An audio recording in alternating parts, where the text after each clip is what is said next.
Good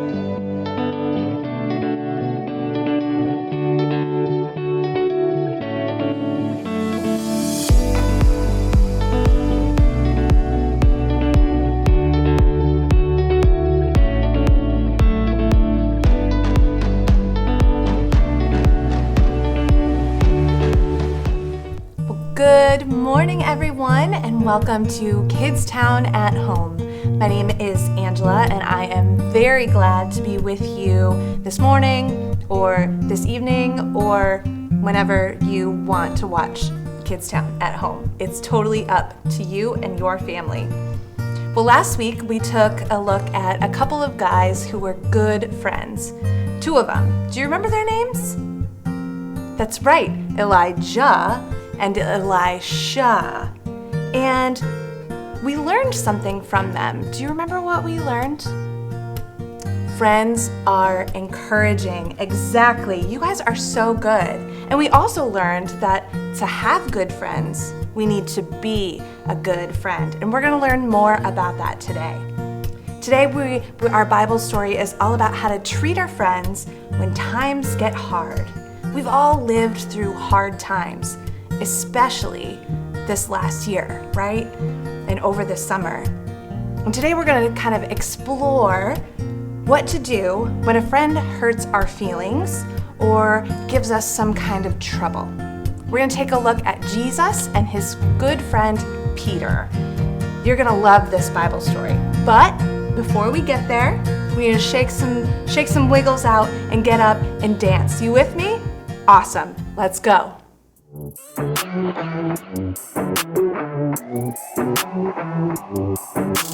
Jesus, you have been so faithful. Jesus, you have been so true. I will be forever thankful, 'cause I never had a friend like you. Help me to be who you've been to me, to everyone I see. Let us love one another with our love like no other yet. That's the way you love us, God.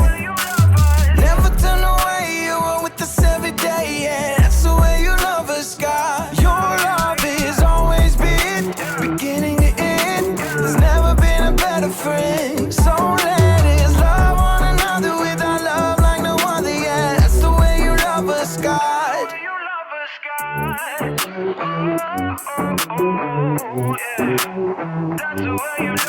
You with me in the darkest valley. You with me on the mountaintop.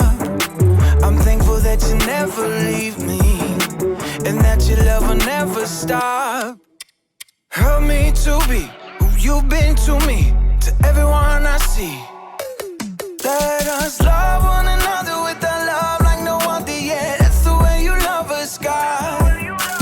Never turn away, you are with us every day, yeah. That's the way you love us, God. Your love has always been beginning to end. There's never been a better friend. So let us love one another with our love like no other, yeah. That's the way you love us, God. I wanna thank you for being a friend who's always by my side. I wanna thank you for the way you love me all my life. I wanna thank you for being a friend who's always by my side. I wanna thank you for the way you love me all my life. Love one another with our love like no other, yeah. That's the way you love us, God. Never turn away, you are with us every day, yeah. That's the way you love us, God. Your love has always been beginning to end. There's never been a better friend. So let us love one another with our love like no other, yeah. That's the way you love us, God.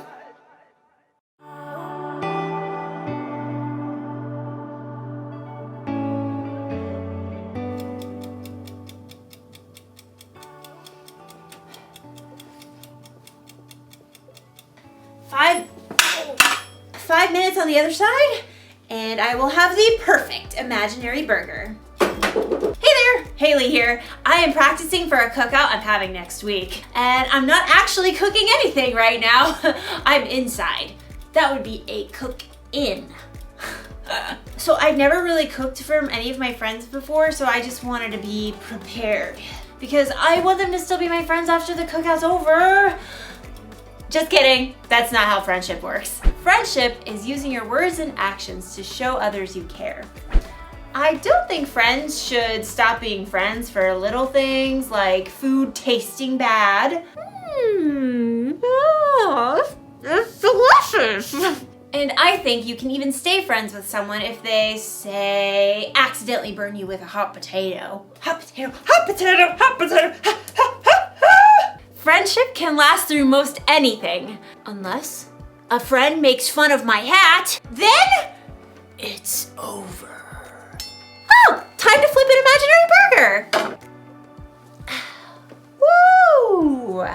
Today's story is about a time when one of Jesus' friends did something really bad. Jesus could have flipped out. But he didn't do that. He didn't do that. I'll see you soon. Oh, let's see. Can't turn the camera off with the mids. Sorry. The Bible. It's 66 books of history, stories, letters, and poetry that fit together to form God's one big story. The epic adventure of how He created us and loves us so much that He made a way to rescue us.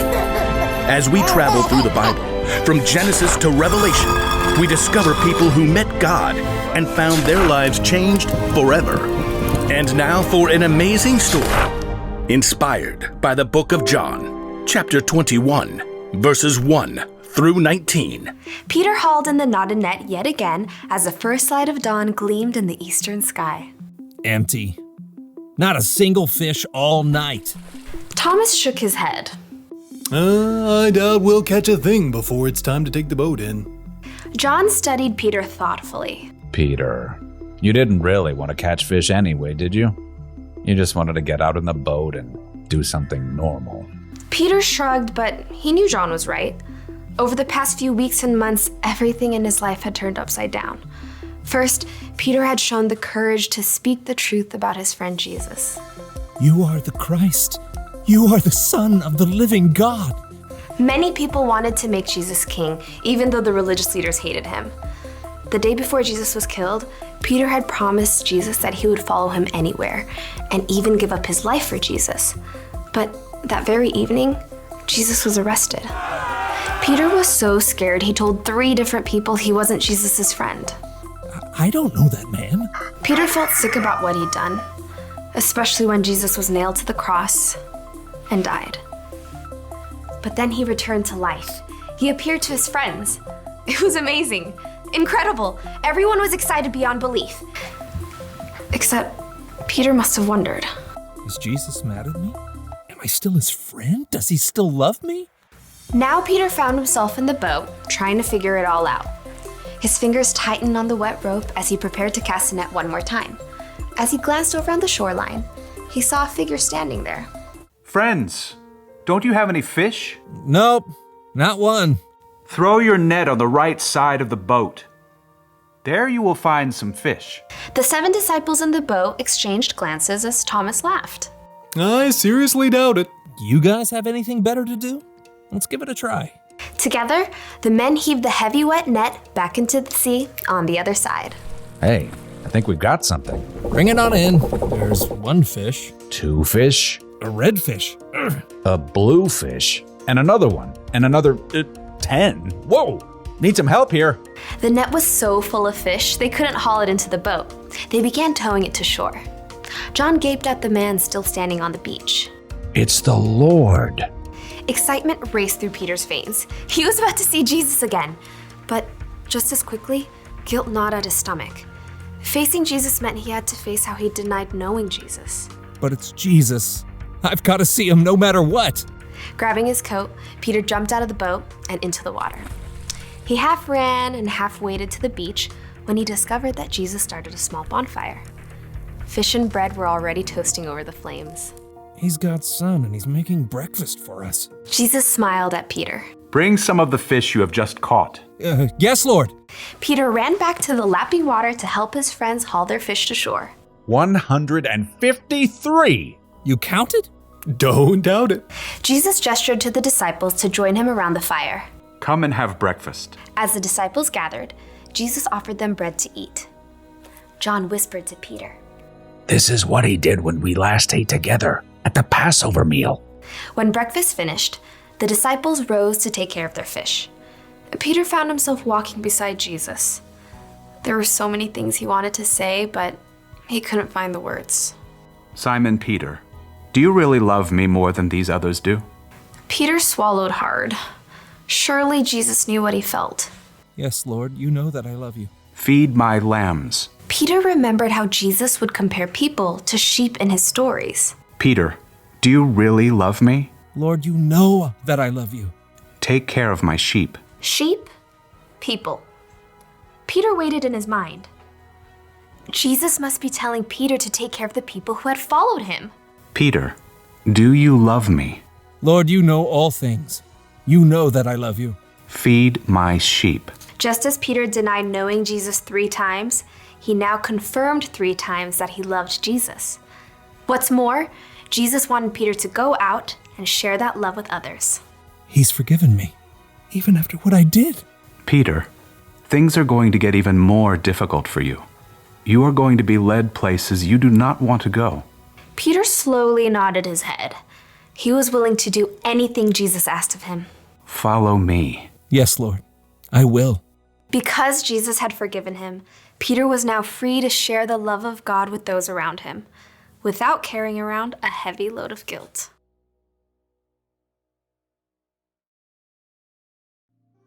Okay, so picture this. You have a best friend. You do everything together. You eat together. You play games together. You tell each other everything. And then, when your life gets really hard and you need your friend there the most, your friend pretends she doesn't even know you. That's not cool, friend. Wouldn't that make you so mad? It would make me want to say goodbye to that friend forever. But Jesus didn't do that when Peter pretended not to know him. Instead, even though he must have felt so hurt inside, Jesus forgave Peter. Now, I know what you may be thinking. It was pretty cool for Jesus to forgive Peter like that. It was. But guess what? Jesus forgives you and me like that too. Anytime we mess up, we break a rule, or we do something we know is wrong, Jesus forgives us. That's because he loves us so much, and because our relationship is more important to him than our mess-ups. That's why the one thing to remember today is this. Friends, forgive one another. Jesus forgives us, so we should forgive others. Our friendships should be more important than our mess-ups. I'm not saying it's easy to forgive. It's not. You're going to need God's help, but get this. When you choose to forgive, it can help you feel better inside. It can help your friend feel better inside, and it'll make your cookouts way more enjoyable. Speaking of, this imaginary corn is almost done roasting. Oh, look at that. Oh, what? Oh, this is gonna taste so good when they're real. Goodbye, everybody. Oh, again with the mitts.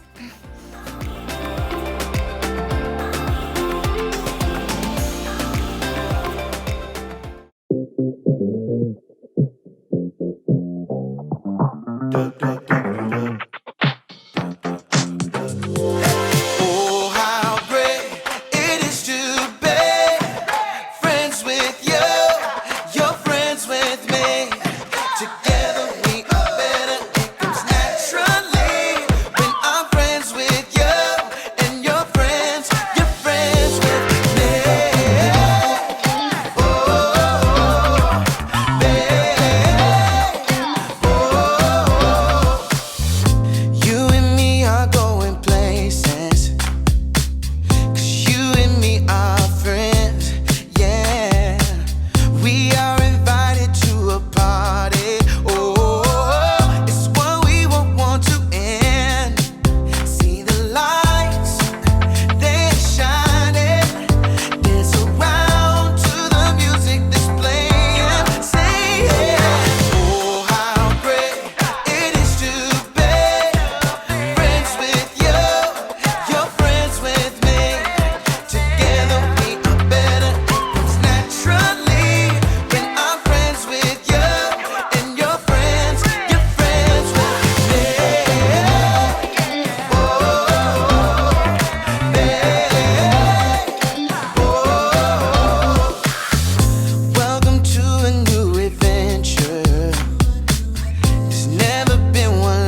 forgives us when we've done wrong, and He wants us to forgive others too. This week we learned, friends, forgive one another. Jesus was the perfect example of forgiveness when He died on the cross for all of our sins, and He paid the price for all the wrong that everyone has ever done in the world. And because He did that, we can ask God for forgiveness for our sins, and we can be forgiven because of Jesus. This reminds me of our memory verse for this month, Proverbs 17:17. Can you say it with me? A friend loves at all times. They are there to help in times of trouble. Great job, you guys. It's important for us to follow Jesus' example when we forgive the people around us. It's not always easy, but God can help us show His love to those around us. So, if your friend doesn't invite you to your birthday party, or if you're playing soccer with your neighbor and they don't pass the ball, or maybe it feels like they tripped you on purpose, you can forgive. You don't have to wait for your friend to say, "I'm sorry." You can just forgive them in that moment and decide that you don't have to let what happened get between the two of you and get between your friendship. Forgiveness lets you heal your heart, and it opens the door to friendship. But we do have to be wise, and it's important to make the wise choice. We should forgive, but sometimes we have to decide not to keep hanging out with the same person because they keep hurting us. And you can talk to your parents or your small group leader or your Kidstown director about that more if you need help with trying to figure that out. Forgiveness is a great way to help us remember to treat others the way we want to be treated. It's a really powerful gift that God has given us, and it's the same gift that we can give to others. I've had so much fun learning about friendship with all of you this month, and I hope you got a chance to go to FX, our family experience, just a couple of days ago. Don't worry if you missed it, because we'll be back each month with a new family experience every single month with new surprises and new games and new fun things to explore. I've had so much fun this month with all of you, and I can't wait to see you again. Until then, have a good one.